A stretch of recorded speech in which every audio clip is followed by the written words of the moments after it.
আসসালামু আলাইকুম, আমি মোহাম্মদ সাজ্জাদ মল্লিক। আজকে আপনাদের দেখাবো কিভাবে Node.js ডাউনলোড করতে হয় এবং গিট কিভাবে ডাউনলোড করতে হয়। তো প্রথমে আমরা Node.js ডাউনলোড করব। তার জন্য প্রথমে আমরা চলে যাব আমাদের ক্রোম ব্রাউজারে। তো এখানে যে আমরা নোড ডাউনলোড লিখে সার্চ দেব।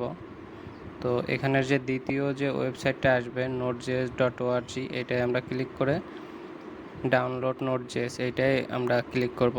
তো এটা ক্লিক করার পর এই যে আমাদের ডাউনলোড শুরু হয়ে গেছে। তো ডাউনলোড কমপ্লিট হয়ে গেছে।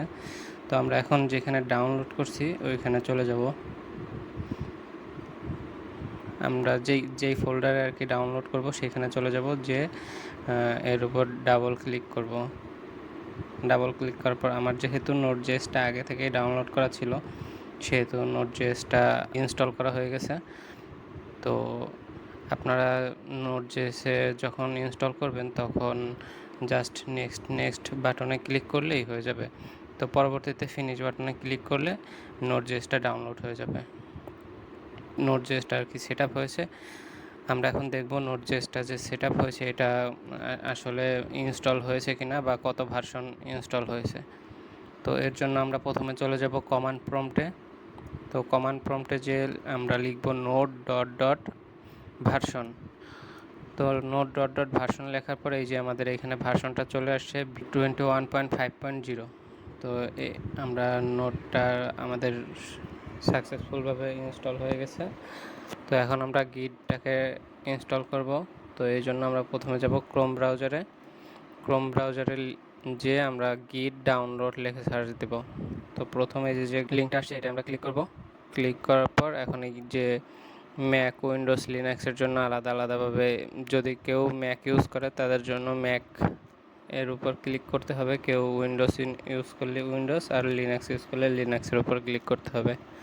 তো আমার যেহেতু উইন্ডোজ, সেহেতু আমি উইন্ডোজের ক্লিক করব, এটা ডিফল্টভাবেই থাকে। তো ডাউনলোডে ক্লিক করার পর ডাউনলোড থেকে আমাদের এই পেজে চলে আসবে। তো এখান থেকে পিসির কনফিগারেশন অনুযায়ী আমরা 32 বা 64 বিট ডাউনলোড করব। তো আমার যেহেতু 64 বিট, সেহেতু আমরা 64 বিট অনুযায়ী ডাউনলোড করব। এই যে ডাউনলোড শুরু হয়ে গেছে। তো অল্প কিছুক্ষণের ভিতরে ডাউনলোডটা হয়ে যাবে।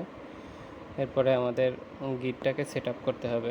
মূলত এই গিটটাকে একটা কমান্ড প্রম্পটের মতো টার্মিনাল ওপেন হবে। এই টার্মিনাল দিয়ে আমরা আর কি বিভিন্ন কমান্ড লিখতে পারবো। যেমন কমান্ড প্রম্পটে কমান্ডগুলো লিখি, সেরকমভাবে কমান্ড লিখতে পারবো। আর মূলত বেশিরভাগ ইউজ করা হয় হলো এক প্রজেক্ট, সেটা এক ব্রাঞ্চ থেকে আরেক ব্রাঞ্চে নেওয়ার জন্য। যখন আমরা গিটহাবের কোর্সটা করব তখন সেখানে দেখাই দেবো যে কীভাবে গিটটাকে ইউজ করতে হয়। তো ডাউনলোড যে হয়ে গেছে, এখন আমরা ডাউনলোড যেই ফোল্ডারে হয়েছে সেই ফোল্ডারে চলে যাই। এই যে ডাউনলোড হয়ে গেছে, এখন আমরা এই গিটে ডাবল ক্লিক করব। ক্লিক করার পর আমরা নেক্সট করব। অন্য কিছু করা লাগবে না, শুধু নেক্সট বাটনে চাপ দিলেই হয়ে যাবে। নেক্সট, তারপর আবার নেক্সট। আমাদের ইনস্টল শুরু হয়ে গেছে।